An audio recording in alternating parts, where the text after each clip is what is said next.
Welcome back, everybody, to the Meeple Marathon. Today we're going to be playing through the solo tutorial scenario that is included in the second edition solo scenarios book. So in the original Cloudspire, they just gave you the scenarios and gave you the rules.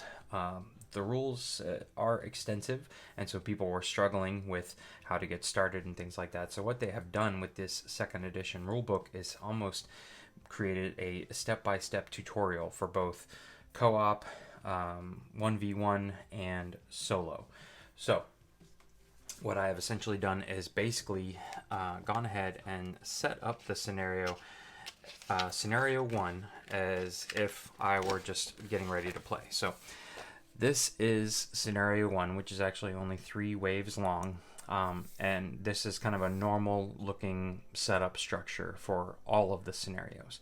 But then what you're going to see here is that throughout this book, it's going to give us all of these colored boxes here are step by step telling us exactly what to do.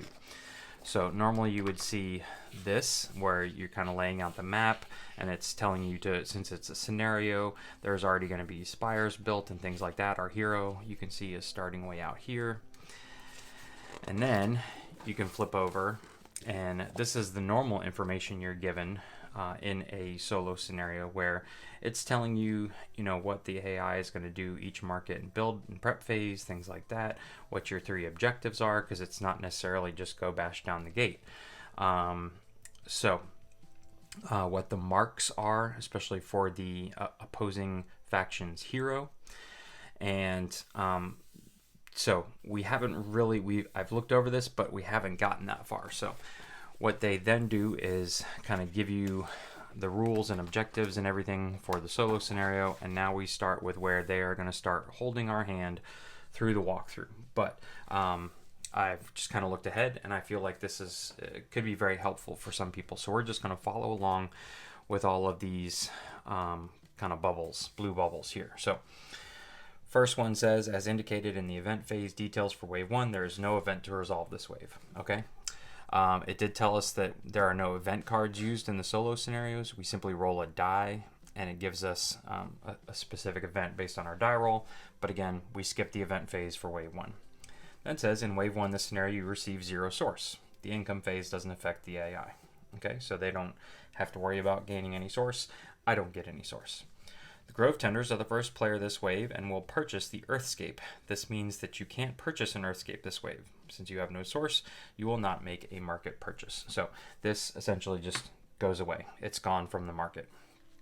And if we take what they said and look back and compare it to right here, we can see, wave 1, Grove Tenders get to go first, so they get first choice at the market. Next wave will get first choice, and then it's back to them. Here you can see I get 0 source. Grove Tenders purchase an earthscape but do not place it, and then it's going to tell us that they're building a retall spire, and then it's going to tell us 5 CP with their specific stack of minions. But we're going to get to all that here now through the walkthrough. But I just wanted to show you how that correlates back to the pages that you're going to see through the rest of this book. All right. The wave and phase details tell you that the Grove Tenders construct a retall spire with an attack and range upgrade in that order on an available fortress source well. Since both source wells are available, you choose to construct it on the fortress source well adjacent to the plains hex. So that's going to be this one right here. So I get to go ahead and take a retall spire, and it was a range and attack upgrade in that order. So we stack everything up like this, and there is their constructed spire. All right. Then we're moving along. Since you still have no source, you pass on your first turn in the build phase. The Grove Tenders have nothing else they are instructed to do, so the phase ends. Okay. Then moving on down, the Grove Tenders select the Bronnen Fortress Gate as their mark, as indicated by the scenario. You mark the Grove Tenders Fortress Gate. So I'm not going to go through all that since it's just me. Okay, in wave 1, the Grove Tenders deployment stack consists of a taproot, a promoted treed, and Daiwin, their hero, in that in that order. Note that the AI doesn't need to adhere to these standard selection rules and is therefore able to select a promoted treed. Okay, so let's get that set up. So they need a taproot, a treed that's going to be on its promoted side, and Derwin, their starting hero. The taproots have 3 health, so we can come in here and give them 3. The promoted treed has 5 health. 1, 2, 3, 4, 5. And Derwin here has 2 health. Dywin. Alright, and they tell us that Dywin's going to go last, followed by the taproot in the middle, and so this is their deployment stack right there. Okay, then it says you use your 5 CP to select a battleborn and a dispatch. Place them in that order ungrouped in your fortress gate to create your deployment stack. Osh starts with the game already in play. Osh starts the game already in play, but he still counts as your 1 hero for wave 1. So instructions for this wave told us to place Osh way out here. So we just need to find a dispatch, which is going to give us 3 CP. He is going to be on the bottom. And then a battleborn is going to be on top. So, and the battleborn also has 3 CP. Now, ungrouped means that they are separated by their own stacks of CP. If I were to group them together, I would simply do this. Battleborn, underneath I have the dispatch grouped, followed by the battleborn's health points. And that means that as I move around, the battleborn's almost like carrying the dispatch with him. When the battleborn is then knocked out and reduced to 0 CP, the dispatch is then given 3 CP. But since we are ungrouping them, they each are going to get their own stacks of health. Okay, so moving on. Grove Tenders, start of turn. The Grove Tenders have no start of turn talents and do not use limited build options, so they proceed straight to the movement portion of this turn. Going forward, we will skip over the start of turn for both factions unless there is something happening in it. The Taproot moves first, using its 2 movement to move 2 path hexes out of the fortress. This is the only movement option for the Taproot, as it must make as much progress as possible. So it's going to go along the path 1, 2. Okay, very simple. Then the promoted treed has the forest terrain allowance. So you can see that on its forest side. Since AI units must make maximum progress towards their mark, the treed moves over these hexes. Moves over these hexes, ending its movement adjacent to the revealed thorax. The thorax has toxic secretion, so the Theed is dealt 1 damage for moving into a hex adjacent to the thorax. So it's going to go 1, 2, 3, because it has 3 movement stat here. It's basically taking its most direct path towards my gate, and this little symbol means that it can get off the beaten path. So it comes here, toxic secretion, which is on the thorax here, takes away 1 health. Okay. Note that AI units do not consider their proximity to damaging talents and spires when determining their movement, so it's sometimes possible to manipulate their movement to your advantage. Dywin is next to move, and her mark is Osh, so outlined in this scenario. Since she has the forest terrain allowance as well, she moves over the plains hexes towards Osh. So she only has a movement of 2, boom, boom, and she stops right there. Okay. Now at this point we go into Spire's Fire. You don't have any spires in range of Grove Tender units, so nothing happens. I don't think I have any spires at this point, actually. So, okay.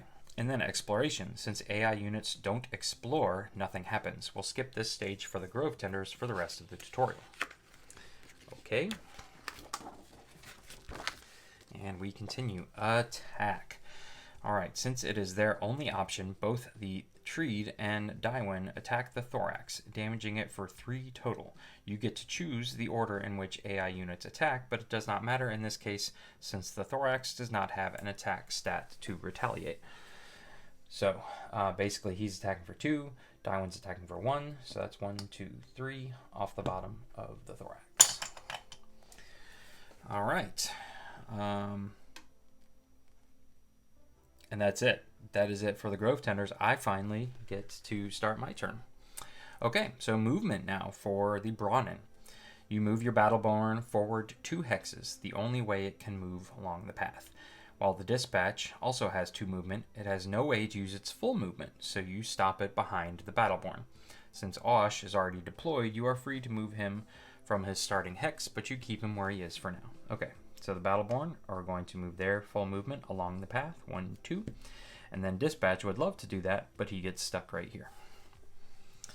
Okay, and it's instructed us that we are going to leave Osh right there because he has the option. He doesn't have to move his maximum amount towards the gate.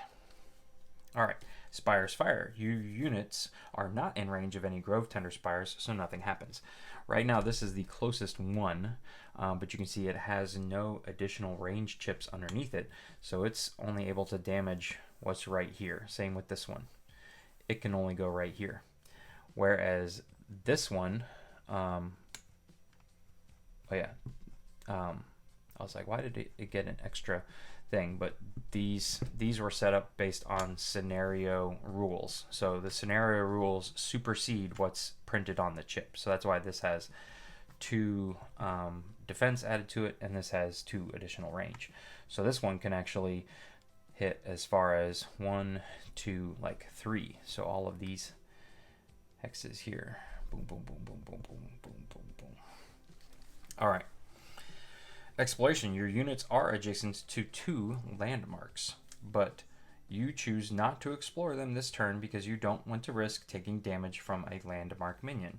Attack. None of your units have anything they can attack. So these are the 2 landmarks that they spoke of. These 2 swamp ones here were, I was told to put swamp ones down, and then this one and this one were just randomly shuffled up with the rest of them placed out. All right, back to the Grove Tenders then. So you get movement, Spire's Fire, exploration, and attack. So back to the Grove Tenders movement. Though you could move Daiwen either before or after the Grove Tender minions, you decide to move the minions first. There are 2 possible hexes the tree can move to, both of which are 3 hexes from its mark, which means you get to choose which hex it moves to.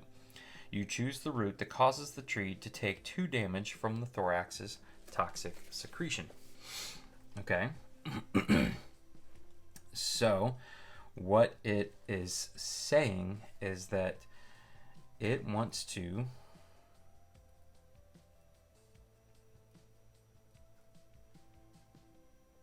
where are we here? Okay, so it's right here. So I'm looking at this graph here, and it's, I guess, showing me the optional path and the path it could take. Okay, so it could either go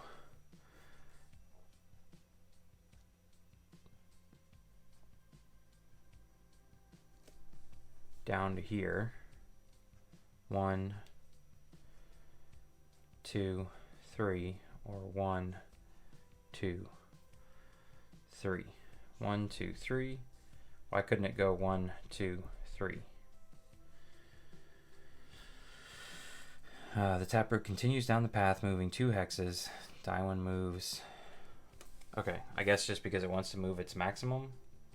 1, 2, 3. This really doesn't matter. 1, 2, and then it stops. Because at this point, if it goes here, it's actually going backwards. So this is where it stops, but it's passed by this guy twice. So it's actually taking 2 more hits because every time it has moved and been adjacent to the toxic secretion. Okay. This, I feel like this is a little confusing because it easily could just go 1, 2 right here. But again, this is a tutorial, so hopefully it's all going to make sense. All right. That would take an additional from toxic extrusion and be defeated. Okay, hold on. The taproot continues down the path, moving 2 hexes. Okay, that's pretty straightforward. 1, 2 down the path. And then Daiwen moves 1 hex towards Osh, not needing to move any closer since she has 2 range. She takes 1 damage from toxic secretion. While you could move Daiwen so that she would take an additional damage from toxic secretion and be defeated, you choose not to do so, leaving her as an easy defeat for Osh next turn. Okay, so Daiwen moves there. She takes a hit from toxic secretion.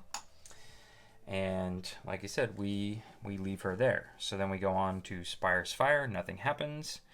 And then we move on to attack. You choose to have Daiwen attack first, dealing 1 damage to Osh.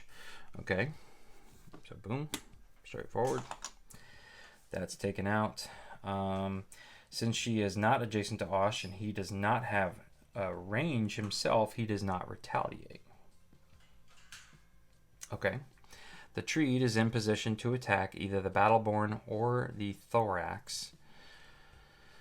Checking the AI's attack priority list, it will attack the thorax as it is a landmark minion that the Treed can defeat, which is a higher priority than the battleborn, a faction minion it could only damage.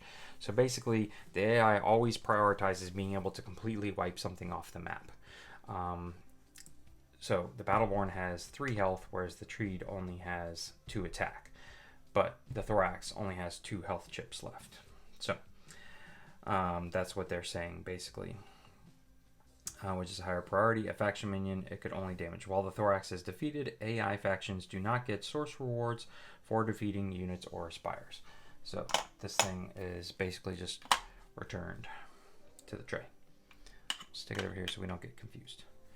All right, and then this guy's nowhere near anything. So it's back to the bronnen.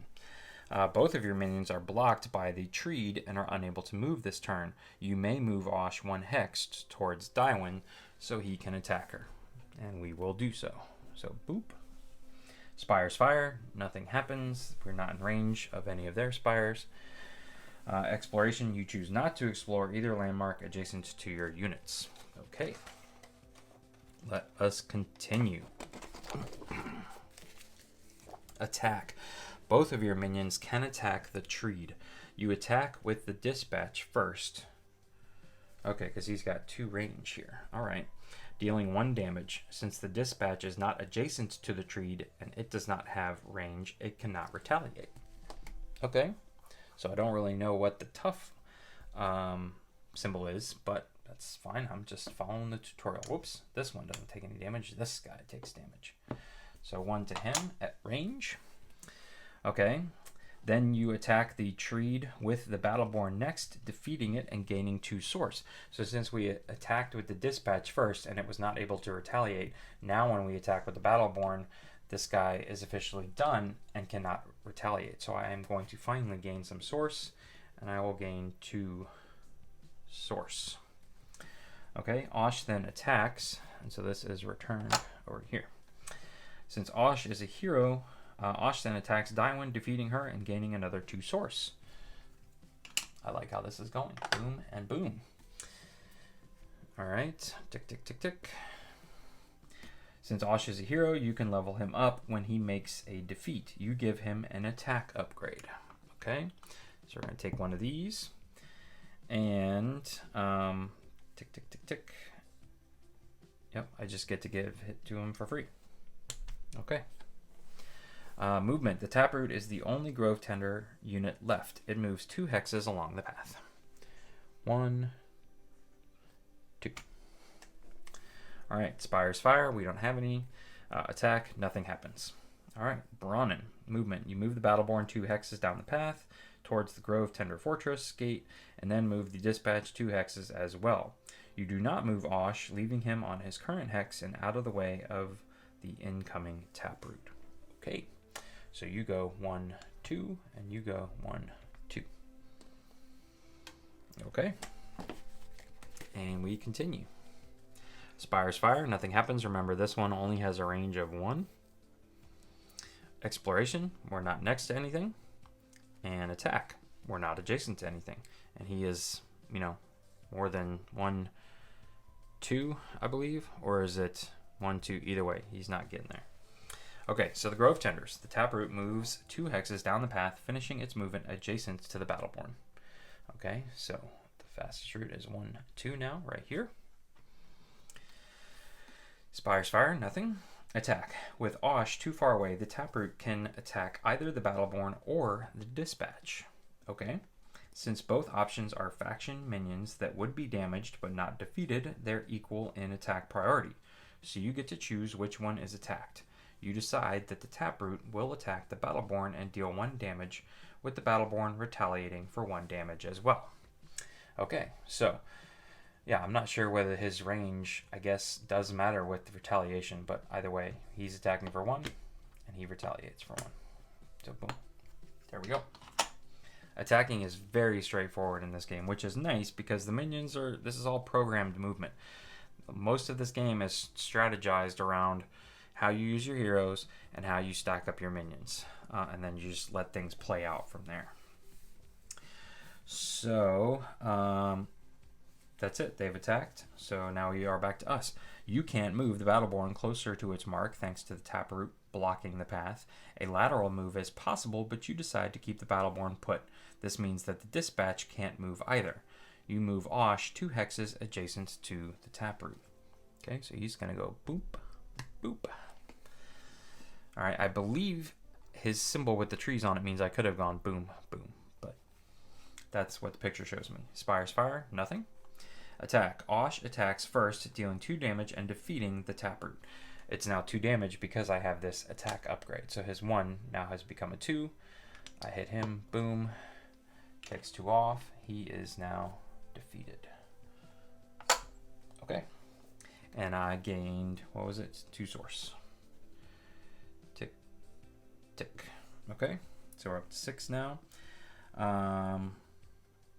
The bronnen gain 2 source from this defeat and prevent the taproot from using its summon talent, which is triggered when the taproot is reduced to exactly 1 health. Interesting.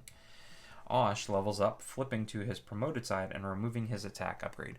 So you can see he has 1 single blue pip here, which means he can only have 1 upgrade.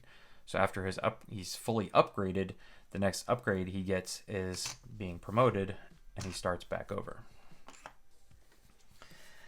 Okay, the battleborn and dispatch have nothing they can attack. All right. So the Grove Tenders, start of turn, since there are no more opposing faction units in play, Osh goes into campfire mode and is inactive for the rest of the wave. Okay, the Grove Tenders have nothing more to do this wave. Bronnen, the battleborn and dispatch each move 2 hexes toward the Grove Tender Fortress Gate. All right, so 1, 2, 1, 2. All right. Spire's fire, since the battleborn is in range of the Retall Spire, the Spire fires at it. As the Retall has 1 attack upgrade chip, it will use 1 Spire attack. Okay. It rolls a miss, dealing no damage to the battleborn. So it's even telling us what would have happened. And that 1 attack chip is the orange one there. And then the 2 green ones allow him to go, this is adjacent, this is 1 green chip, this is where the 2nd green chip gets him. Okay. Because the battleborn survived the attack from the Retall Spire, you could reveal the landmark adjacent to it, but you decide not to. Again, we have pretty much a almost free march to the castle gate. The only thing that's going to stop us is this spire here. So we don't want to flip something over and have it kill us. Attack. While the Grove Tender Shrubbery Spire is within 2 hexes of the dispatch, the shrubbery's camouflage prevents the dispatch from attacking it. So that's where that keyword comes in there. Since the Grove Tenders have no units in play, you keep taking turns until all of your minions are defeated. So we're back to our movement again. You move both the battleborn and dispatch 2 hexes toward the Grove Tender Fortress Gate. While the battleborn had another movement option, it would have ended on a hex within the shrubbery's range, which you want to avoid. Hold on. You move both the battleborn and dispatch 2 hexes toward the Grove Tender Fortress Gate. So it can go 1, 2. Oh, okay. 1, 2. I guess it could go right there. But then I'm still the same number.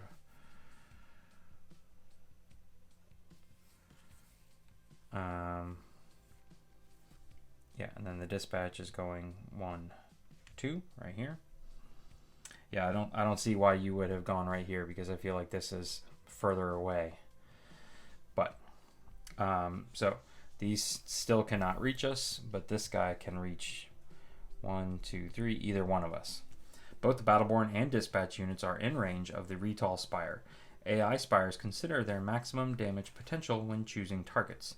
Since it can deal a maximum damage of 2, the Retail will view the battleborn as an opposing faction minion it can defeat. The Spire attacks the battleborn, rolling a 1 and dealing 1 damage to the unit. Okay? Simple.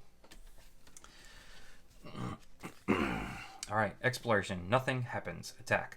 While both Grove Tender Shrubbery Spires are within 2 hexes of the dispatch, camouflage still prevents the dispatch from being able to attack them, so your units still cannot attack anything this turn. And then finally it says, continue to play out the rest of the wave until all of your minions are defeated. As you move into Wave 2 and beyond, remember that you only need to complete one objective to win the scenario and proceed to the next. Cloudspire scenarios are designed to be tough, and enemies will often have more resources than you do. Remember to focus on your objectives rather than just trying to destroy the enemy's fortress gate. Also remember to manipulate the AI mechanics to your advantage whenever you can. Renown earned in this scenario does not carry over into the solo campaign, so I guess we're going to have to replay this from the beginning, even though I don't see how it would play out any differently. Okay, so at this point we have completed the tutorial portion, and what it's telling us to do is from here take over on our own. So I'm going to stop this video here, and I will continue this playthrough in a extended playthrough video, which you can watch next. So look for a link for that in the description below. If you enjoyed this video, please consider giving it a thumbs up. And if you'd like to be notified when more content, especially Cloudspire content, drops in the future, please consider subscribing to the channel and hit that bell icon. Once again, thanks for watching. Have a great day.